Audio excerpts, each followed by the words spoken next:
परिवर्तन यात्रा करणार आहात, नक्की कशी असेल ही परिवर्तन यात्रा? राज ठाकरे येणार आहेत, काय म्हणाल?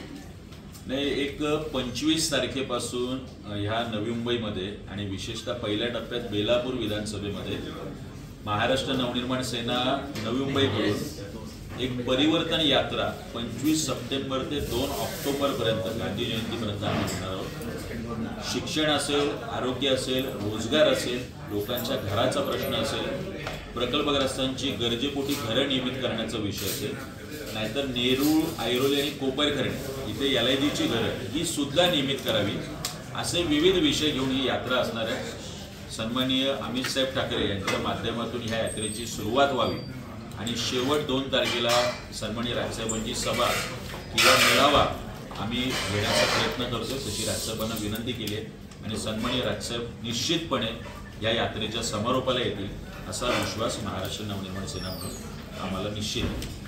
सर, याच्यामध्ये तुम्ही म्हणालात की सगळंच विषय घेणार आहात, इलेक्शनच्या अनुषंगाने ही परिवर्तन यात्रा म्हणायची? नाही, ह्या अगोदर सुद्धा सिडको सोडत धारकांना 600 कोटी रुपये मिळवून देण्याचा विषय असेल, त्याचे कमी करण्याचा विषय असेल, कामगारांना 135 कोटी रुपये आम्ही मिळवून दिले, भावे नाट्यगृहाला 16 कोटी रुपये आमच्यामुळे दुरुस्ती झाली, सायन पनवेल हायवे किमान 20% कटे पण 80% आमच्यामुळे आज कॉन्क्रिटीकरण झालं, 46 कोटीची डाळ पडली। या सगळे विषय आम्ही घेत असताना याला कुठलंही एक अभियान किंवा यात्रेचं स्वरूप दिलेलं, हे सगळे निवडणुकीच्या अगोदर घेतलेले विषय आणि सातत्याने शिक्षण, आरोग्य, रोजगारावर आम्ही बोलतोय, त्याला एक नाव देऊन लोकांचं त्याच्यामागे जनसमर्थन उभं करणं।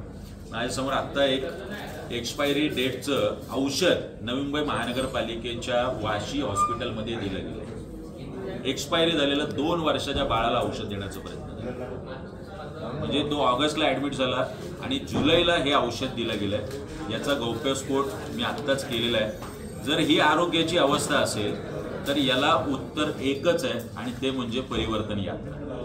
कुठल्याही परिस्थितीत या सगळ्या विषयांवर आम्ही लोकांचं जनसमर्थन उभं करून मुख्यमंत्र्यांकडे या गोष्टी मांडणार आहोत। सर, दुसरा एक प्रश्न, तुम्ही रोजगारांबद्दल आता खूप मोठं आंदोलन केलं, त्याला यश पण आलं, तर एकंदरीतच काय त्याची पोझिशन काय?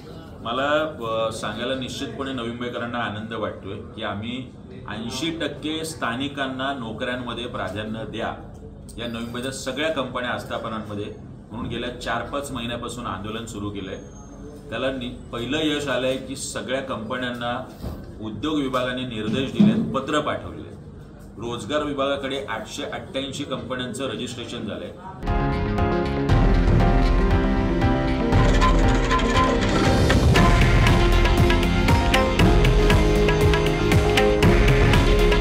हे आहे देशातील नंबर 1 न्यूज नेटवर्क आणि आपण पाहत आहात TV9 मराठी। काळजी तुमची, हित महाराष्ट्राचं।